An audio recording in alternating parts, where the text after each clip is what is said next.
So, Daniel, what did your investment journey look like into Africa at NYC Burrs? I mean, what surprises, what challenges did you meet along the way, and what were the key learning points from them? Sure, Donna. I think the journey is ongoing. As I mentioned earlier, we do have investments on the continent, but we do not have a fund that focuses just on the continent. So I think we've just kind of barely tipped our toes in investing in Africa at this point. You know, there's a saying, proverb, African proverb, that says, if you want to go fast, go alone. If you want to go far, go together. And I think, that's been a really big part of this. I went on the last minute trip before COVID. And on the first one post COVID, I brought the chair of my board. And that was an immediate change. We got back. He mentioned that, wow, what are we doing in Africa?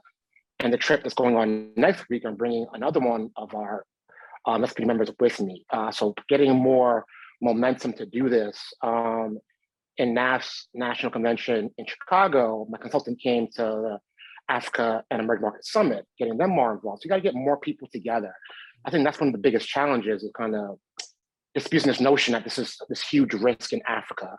As Ron and Hank said, it's really about education. And once you get educated and you go there and you learn from the data, Africa as a young, fast-growing, highly urbanized population, by 2050, a quarter of the world population will be in Africa. I think it's hard for most Americans to just grasp how big Africa is. The land area exceeds China, Europe, and US combined. There's a highly concentrated population in Africa, especially in the biggest countries. The middle class is growing, with spending power growing. And this kind of fact kind of blew my mind. McKinsey study in 2017 showed that there were over 400 countries in Africa with revenues over $1 billion. And I didn't think that'd be that high. That kind of blew me away when I saw that. And on average, these companies are faster growing and more profitable than global peers.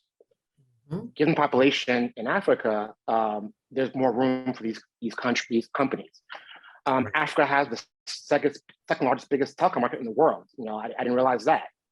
So there's a lot of opportunity in Africa once you get educated on what's there, to kind of flip it from not the risk of investing in Africa, but the risk of not investing in Africa. That's kind of been the journey and challenges for us.